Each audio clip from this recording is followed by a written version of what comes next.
We all start our restaurants up with the intention of being the best it could possibly be. To be the best takes a lot of work and certain things to go right. Let's discuss this right now. Okay, you decided you want to open a new restaurant and you want it to be the best it could possibly be, the best food, the best reputation.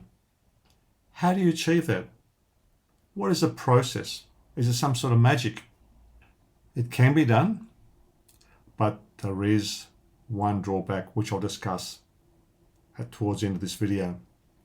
I recall I was a student, my young days, I was a student hotel catering management, and part of our course was to undertake part of cookery course. And I recall every week we'd be asked to prepare certain meals. We form groups of 2, 6 or 8 groups in the class, same ingredients, same equipment, same time period, same recipe books. And guess what? Very similar results. Some were slightly overcooked, something undercooked, a little bit drier, a bit wetter, but generally they were the same. And I thought to myself, wow, this is interesting. I said, well, what does it take to create the ultimate meal, the ultimate guest experience? Is it some magic? So it's like a science. I mean, like science at school. Cookery is no different, as far as I can see. What is that magic? I mean, whether you don't have to be extra fast or extra slow, you've got to be a bit patient. But there must be something there. And this was bugging me for years until I started working in hotels, 5-star hotels, and seeing all different chefs, how they worked.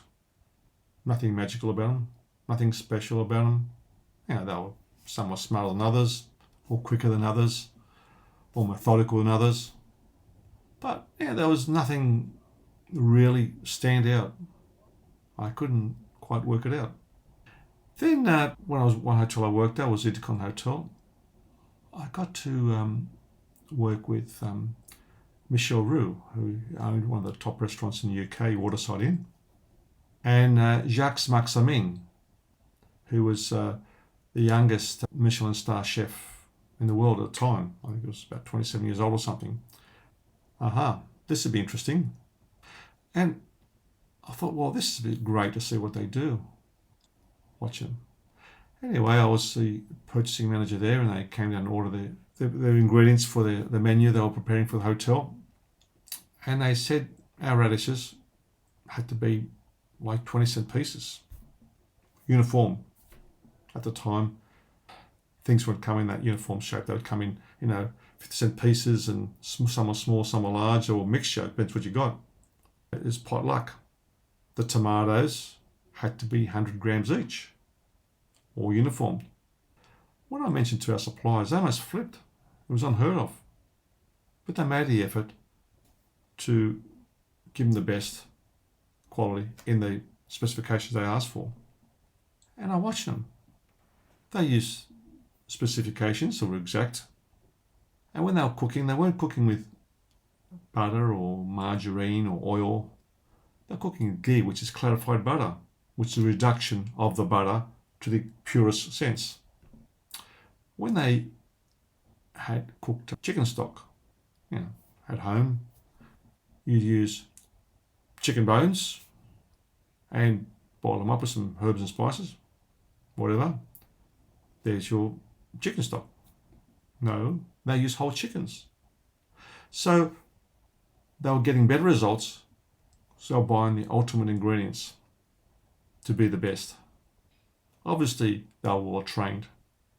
We had well trained staff. The menus were perfect, uniform menus. Everything was at optimum quality when they were cooked at the optimum time, optimal serving time, optimal service, and perfect service, all done exact. Sounds easy, doesn't it? But the drawback in that is that it's okay to have the best restaurant, but are you making any money? Quality ingredients costs more money. Using more staff costs more money. Using all these longer systems, attention to detail, takes more time, more labour. The question is, are you making money? Probably not. The reason why many 5-star hotel, or 5-star restaurants I should say, don't seem to make money. And rightly so. I've worked in 5-star hotel and 5-star restaurants in hotels. A lot of them don't make much money. They make more money from accommodation, so they can afford to have the best restaurants there. Whereas standalone restaurants have to keep very close watch on their expenses. After all, I mean, it's great to have the best possible food and win awards and all that sort of thing. It's great. But unfortunately, in this real world, the bottom line is the bottom line. And you've got to make money. You've got to control your costs. Everything in order. The best possible ingredients, the best trained staff, the best systems, which all fit into that cost structure you have, which I've discussed in other videos. So that's a major drawback.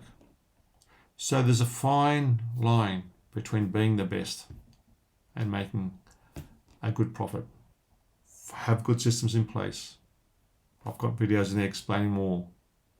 Ensure that you do the best you possibly can and make the best money you can as well too. You've got to make money. What are your thoughts? I'd like to hear them. Any comments? How are you creating your ideal restaurant? How are you doing successfully whilst keeping the bank manager happy? I'd like to hear. And please subscribe to this channel. Thank you.